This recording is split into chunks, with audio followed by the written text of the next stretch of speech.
All right, everybody, welcome to Brother Beers. I'm Jack Polvey. This is my older brother and co-host, Brian Polvey. Nice to meet you guys. And our program is brought to you by the city of Buffalo. A beautiful town, wonderful people, very humble folk. You don't have to lie. Their slogan is, come visit Buffalo, it's not as bad as you think. All right, let's get started. So the Clippers landed Doc Rivers, the Blackhawks win the Cup, and Aaron Hernandez killed a guy. That happened, huh? But tonight we begin with you hitting a hole in one. Quite a feat for someone who tops the ball 95% of the time. Hold on. Let's talk club selection, hole description. Did you get a picture? Could you see it happen, or did you have to have someone tell you about it? Like, what's the deal there? What happened? All right, let me set the scene for our viewers. Beautiful, beautiful June day. They're listeners. This is a podcast. That's an excellent point, Jack. Beautiful June day.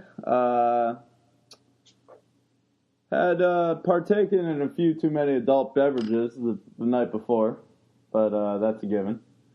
And woke up with the dilemma that I do every Sunday. It's a little bit of a David Wells perfect game thing going.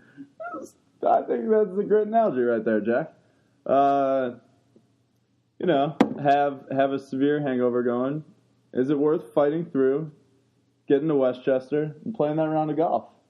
And that morning I woke up with the resolve of a David Wells-esque character. I wanted to persevere. I wanted to make it a special day. So, went out to Westchester. Beautiful day. Get out on the course with my little brother here and co-host Jack and my mother.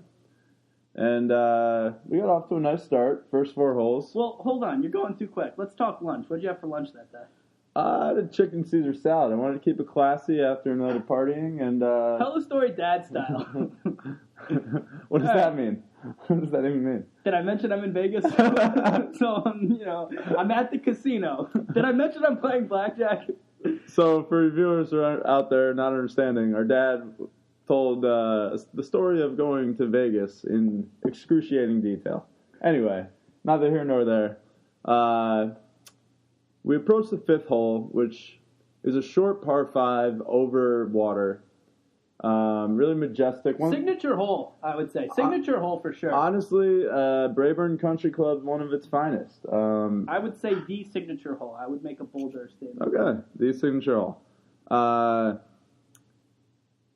Yeah, so it's a short hole, and there's a new tee box setup going on right now, and it was probably even shorter. Jack has his gun nowadays, and he whipped it out.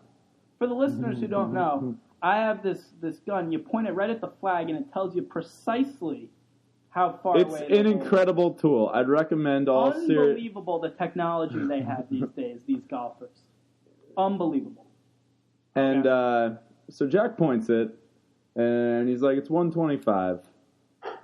I have my 9-iron and 8-iron out there. I hit my 9-iron generally, I guess like 130, 135. I remember this very specifically because I said, Bri, don't hit the 8-iron. 8-iron's too much. No, you said hit a soft 9. So I get up there, I'm all set up, and I'm a little bit of a retard with like visual setting and setting myself up. He's mentally challenged when it comes to it. He didn't mean retarded. Sorry. I'm sorry. That's all our retarded viewers out there. Anyway. Sorry for all our mentally challenged viewers out there. And it's listeners. It's a podcast. Let's go. Get it together. And so I had Jack check out my footing, and he liked what he saw. I said, you're good to go. Hit it softly. And I hit a butte, probably about 5 feet past the cup, spun back, rolled back in. Unfortunately, due to my shitty genes... Well, he's wearing thick sunglasses at the time as well. I also wore thick sunglasses at the time, but being Jewish, your vision tends to deteriorate over time. And my far sight is especially atrocious. I had no idea it went in. I turned to Jack, and he says, Dude, you should have a fucking hole in one. Yeah, I'm glad you filled in there because you pointed me to it for a second and like you were saying, Jack, say what you said at the time. And like, I don't remember what I said. It's your hole in one. You remember all the little details. It's crazy. So, wait, did you get a pic? I don't remember. Did you get a picture? I got a picture of the hole. I got a picture of me walking up to the pin. I got a picture of taking the ball out. And I got a picture just with Jack afterwards. So the whole cast of Brother Bears really was there at the time. I didn't want any moment of that hole to be forgotten. It was a thing of beauty. I was just glad to have been there, to be honest. I mean, Jack is the first one to shit on me for my poor golf play, for 80% of the time he tops it. So when he says his golf game, he's being generous to himself. But, after the fact, I wanted to make sure no stone turned unturned. And literally every person I know I texted. All right, so that's enough of that. It says here in my notes, you made law journal, right? Yeah, I did make a law journal. Made a law journal. A girl wrote back to you on J-Date. That happened. I got to ask you, Brian, is this the peak? I think I'm peaking too soon. I don't know.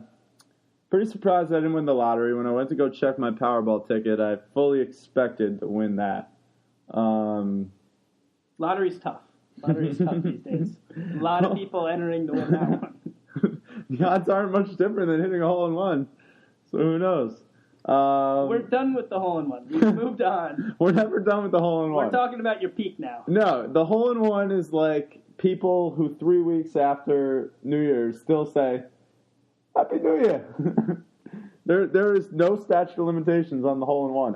In fact, I don't know if I even told you this. I wasn't joking. We're done talking about the hole in one. We're moving on. Jack, I don't know if I told you this, but it is already on my resume. Brian, we're moving on. I thought maybe we could talk a little bit about a film we saw last week, Man of Steel, Superman. So, I don't know about you listeners out there, but this is something that was unfamiliar to me. There's a new trend that is spreading across the United States, probably specifically areas with a high Jewish demographic. Or old people who don't have a lot of things or to do old with people, them. but I feel like Jewish old people act in a particular fashion that old people in general cannot match. Yeah. But let's get to the phenomena. Okay. This phenomena... Okay, so it's common that people in certain movies where they're... Well, let's set the scene. So sure. we go to see it's not Spider-Man, it's Superman. Man of Steel. They should call it Alien of Steel. He's an alien. Anyways. And we get there a little early, and so this Ethan Hawke movie is playing. And, folks, this thing looks like a gem. This thing looks great. It's Ethan Hawke and some French chick whose name I don't quite know. A MILF. Total MILF. I thought she looked pretty good. She probably was like 50, and she was fucking hot still. Like a 1-point bump for being European, I think. And maybe it's the whole exotic thing that you're into. Anyways, so we walk in to the tail end of this movie, and like I said, go see it. And that's when we saw this phenomenon. Okay. So literally half the theater after the movie ended did not leave. Jack and I were a bit startled by this. At first, we thought maybe it was a preview, and we were just on time for the movie. Anyway, these people stayed until the screen went dark. We thought it was strange when it started getting into, like, the stunt drivers. We thought it was really weird. The assistant caterer came up. That's where I drew the line. When it got to the backup caterer, that's when we were like, what the fuck is going on here? At this point in time, I was like, I gotta tweet at Bill. Is this a new trend? Like, this is crazy. What's going on here? Jalen! We like making fun of Simmons because, as great as he is, he sucks. I don't know what Brian's talking about. We are huge fans, Bill Simmons, here at Brother Bears. Okay. So, anyway, so that was a little something about Superman. Well, to talk about the movie in general, Let's talk. It's not. I'm just taking out my notes here for a sec. I don't even remember writing these, but okay. Says here, what do you have in the notes? New trend, credit watching. We covered that. Superman really beat up Manhattan. He caused. What did we read on the article? Well, let's just set the scene. All right. If you have nothing to do on a rainy day, you should go. You'll be entertained. It's enjoyable. For all the female listeners, the guy that plays Superman, he's a good-looking guy. Good-looking guy, and he's fucking buff. He's jacked. He's like a good-looking, but anyway, tough guy. No homo. Sorry, David Stern. The movie's entertaining. It's not a great movie. It's not a Batman. It's not even a Spider-Man or X-Men. It's a bad movie, but it's entertaining. But yeah, we were just startled by the amount of damage to New York City. I think we saw the figure would be in the trillions to repair the city. I believe it was $2 trillion would be the economic impact. You know there's been a lot of damage to the city when literally Mike Bloomberg couldn't pay for it himself. Okay. Yeah, let's move on. I'm tired of talking about Superman. So, another pop culture thing that happened several weeks ago, but we still haven't had time to talk about it on the podcast. This is the first episode! Welcome! I mean, I wrote about it in my book, but, I haven't had time to talk about it on the podcast. I try to talk about it on my Twitter, but you can barely talk about anything on Twitter. You only get 140 characters. Like, how are you supposed to talk about anything? It's Game of Thrones. Jack and I's favorite show nowadays. The favorite show of most people nowadays. What a season, huh? What a season. It was really unbelievable. So what are your thoughts, Jack, on the season ending, where the show's going, any general broad predictions for the viewers? Okay. Listen to this. Listen to this, viewers. And by viewers, I mean listeners. So unlike Brian, I understand the difference. Okay. This is my bold prediction. Sansa, the red-headed teenager girl, married to Tyrion. Who a friend of mine in the season 1 thought was the hottest character when she looked like she was 12 years old. But to be fair to him, he dated a prepubescent girl for all of college. Sorry, I digress. Yes, Jack. Her and Tyrion are going to fall in love. Wow. It's my prediction. I said it to Brian, and at first, because anytime I make a prediction, Brian is like negative Nancy, just wanting to shit all over. What the fuck? Oh, sorry. Sorry, listeners. I thought Brett Gardner just hit into a double play. He did not. We're good. He hit into a single play. Yeah. Fielder's choice. Fielder's choice. Okay. God, is that a tough choice for a fielder. Anyways, Tyrion and Sansa are going to fall in love. Just mark it down. 13 and a half minutes into the podcast, 12 minutes after the hour. I predicted it first. Brian, what else you got?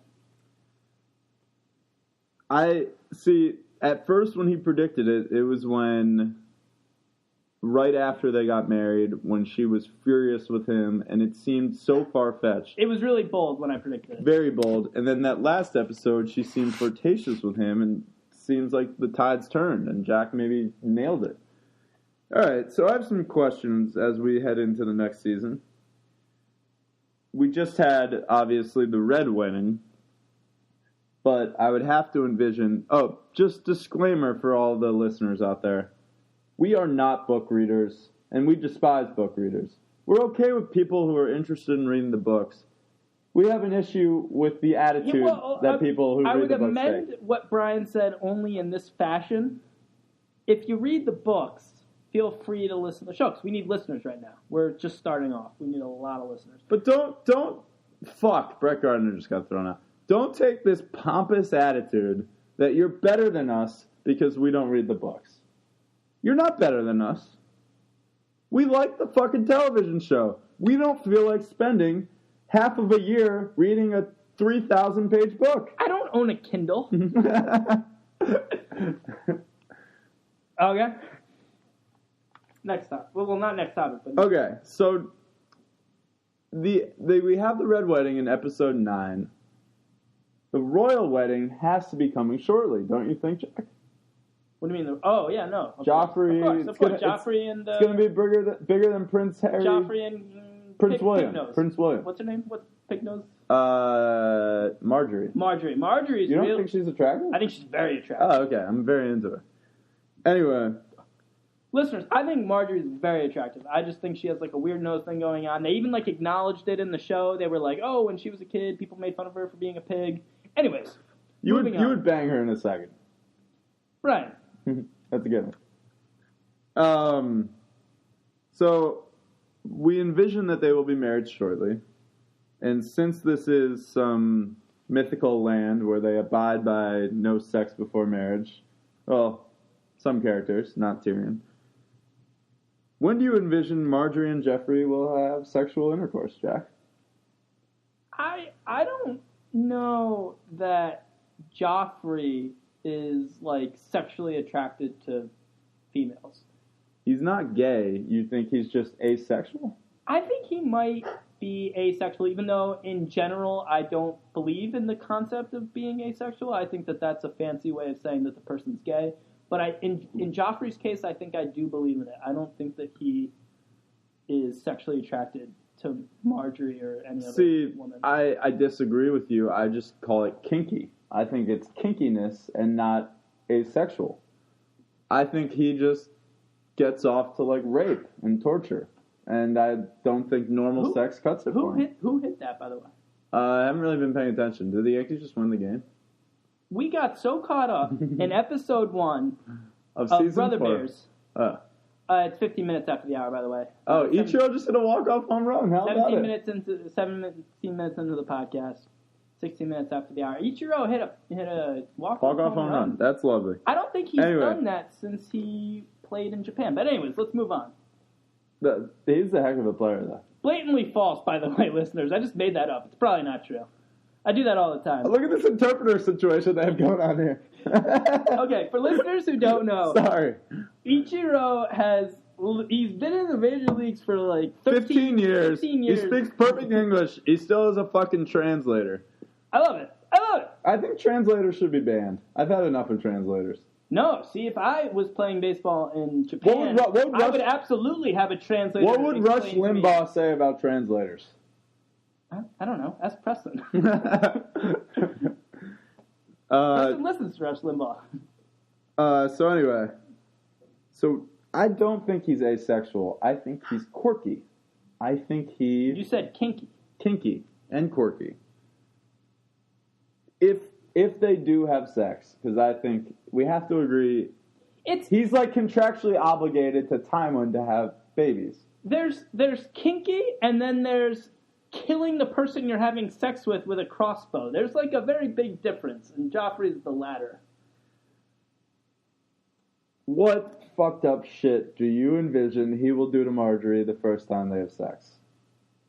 Normally, the answer would be put it in her butt, do something like wild. It's gonna be... I'm sticking to the asexual thing. I don't think they're gonna be having sex for quite a while. Really? But I think he's going to put it in her butt while strangling her or something along those lines. If they were to have sex, I do think he would do something in that vein. Something like very like that.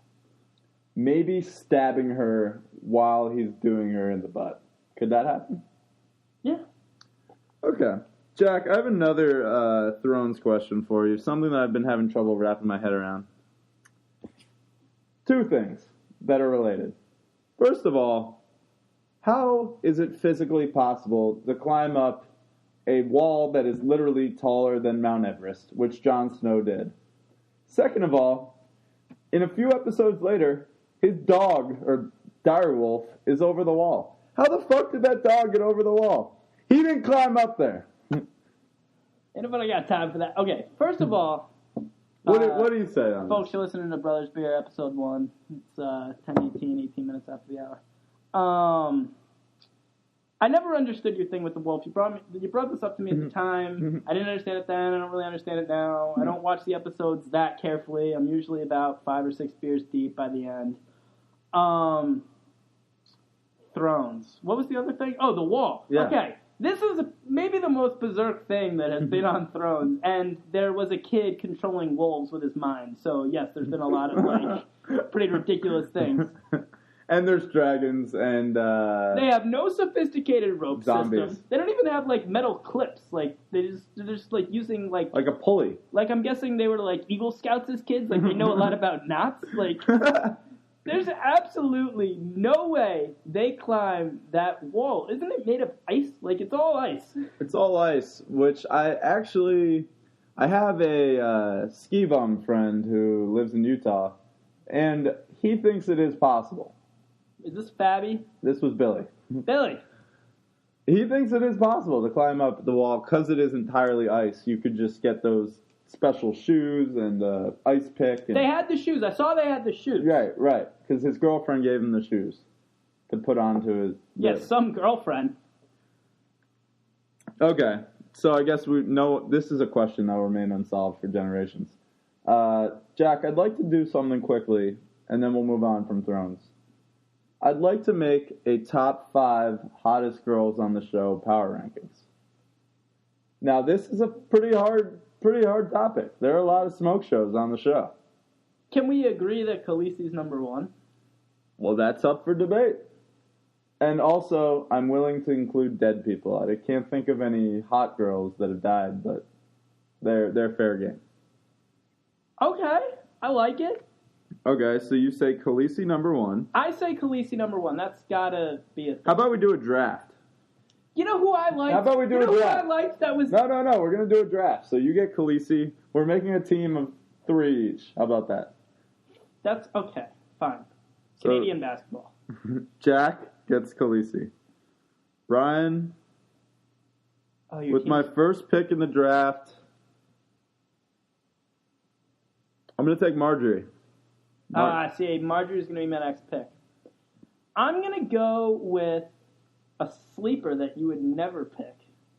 I'm going to go with Robb Stark's dead wife. Wow, I like it. And I'm going to, but in parentheses, when she's not pregnant. Okay? For our listeners who aren't from the New York area, we are big fans of the Mike Francesa show. So please excuse my co-host when he gives his guys. They are Mike Francesa reference. All right, so you pick Robb Stark wife. Literally, do they ever share her name? Is it like Ari's wife? Like, I think it's one of those. Is it one of those? Like, I literally don't think she has a name. I think it's one of those. That's crazy. That's crazy. By the way, I just finished Breaking Bad. Anyway, this is a little bit of a sleeper pick. Maybe not so much, but she sometimes gets forgotten for her beauty.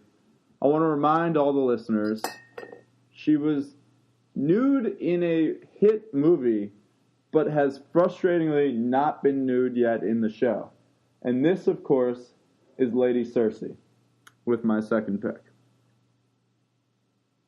Do you know what film I'm referring to? Yeah, you're talking about 300. Yeah, she was in 300. And we saw a preview. There's a new 300 movie. It looks terrible, but I'm really crossing my fingers that she will be naked once again. Okay, so that brings me to my number 3. So many good options out there. Hard to really wrap my finger on. Think about who you want to see naked the most, who you maybe haven't seen. That's the best way to think about it. That's a way to think about it, for sure. I feel like there are better options out there, but off the top of my head, I'm going to go with Jon Snow's ex-girlfriend. What a dramatic breakup, huh? Yeah. Not a good breakup. Not that I can get a girlfriend, but if I do, I sure as hell hope she doesn't shoot me with a crossbow when we break up. That'd be bad. What's her name again? Ygritte. Okay. Let me just funnel my thoughts for my third pick. Sansa. Arya's a little young. That's a little creepy. But you know she's going to be hot. Arya's going to be hot. I feel like Sansa is so close to being like, it's okay for me to be like, oh, she's hot. But I feel like she's still just like a little too young. She's definitely older than both of us in real life. Is she? Yeah. I feel like on the show she's supposed to be like 17. Yeah, but she's clearly not. She is gorgeous. Dark Horse, Brienne. Just kidding. Brienne. The, like, butch blonde lady. Oh. All right, I'm going Sansa. So my squad is Lady Marjorie, Cersei, Sansa. Jax is Khaleesi, Robb Stark wife, we don't believe has a name, and Ygritte. Good draft. I think my team wins 9 times out of 10. I don't know. Because I got Khaleesi. That's all you really need. Khaleesi, get in the hole! Do what you do best! That was our favorite part of the Simmons podcast the other day. Yeah. Okay, so that was fun. I had a blast doing that. If you guys would bear with us a little bit longer, we'd like to do a quick NBA Finals You listen recap. to Brother Beers episode 1, it's the 25 minutes after the hour, 10:25. We'd like to do a little Finals recap. It was probably the most epic sports series that we've had in quite a long time, I would say. Maybe the only thing that would rival it that I can remember is... I mean, we've had a lot of great Super Bowls, but... How about that 2011 Super Bowl, huh? We've had a lot of great Super Bowls, but that's one game. This was a really epic 7-game series. The 2011 MLB final was great. There's all those comebacks by the Cardinals. Nobody watches the World Series unless their team's in it. All right. Yeah. Moving on. Just what are your thoughts? How does this solidify LeBron? Like, what are your thoughts on the Spurs collapse? What do you think? I was just shocked by the turn of events that happened in Game 6 specifically. We were always told that this is the team that doesn't fuck up, like having a 10-point lead going into the fourth quarter of Game 6, winning the series 3-2. I mean, something that's been talked about afterwards is, like, beforehand, like, Pop was a huge storyline, how he's one of the greatest coaches of all time. And also a big storyline, I recommend reading Mark Stein's article on Pop's halftime interviews. Read anything by Brian Windhorst. Yeah. I don't know what he's written lately, but just read anything by him. That guy just makes me chuckle. Anything by Brian He's Windhorst. so cute. Love him. I just want to pinch him. Anyway, I would prefer not to touch him, but just to talk to him at length about LeBron James. He knows everything about LeBron, even the first shit he ever took in his life. Following LeBron around since he was in middle school. Since he's a fetus, I think, honestly. Anyway, so Pop was a big storyline beforehand of what a great coach he is. He maybe choked a little bit in Game 6. I thought he was out-coached. He didn't come through in the clutch. What do you think about that, Jack? I shouldn't get the taking Tim Duncan thing out. Other than that, I thought he coached the great series, hell of a game. I mean, he went with a very bold... That's got to be on him, though, that they He went with a very bold strategy. I'm not going to let LeBron beat me in the paint, but I will literally give him any jump shot. And I think that opened up things for, like, Mike Miller and Ray Allen. And Shane Battier hitting, like, 5 threes. Oh, yeah, in Game 7. Game 7. Which was more threes than he'd hit in, like, the past 20 games. All right, well... We're going to be honest here. Neither of us are Tim Legler or Jeff Van Gundy. I mean, if we were Jeff Van Gundy, we'd just talk about the fouls this entire podcast. But there's more interesting things to discuss, such as Game 6, LeBron pre- and post-headband. Jack, do you think the headband falling off ignited LeBron? I don't know, maybe. I mean, having someone rip your headband off has got to be kind of infuriating, but I don't know. As a person with a receding hairline, I feel LeBron's pain, but I think he has to go one of two directions in the future. The headband, they can't keep enlarging it. He clearly has the widest headband in the NBA. LeBron, either shave your head or get on Propecia. Those are the two choices. One or the other. How do you know that he is not already taking the Propecia pills that you and Justin Potter have already made so famous? Because his hairline is receding quickly. It's looking worse and worse every year. So, folks, something I want to talk about is LeBron James, as he likes to be called, his LeBron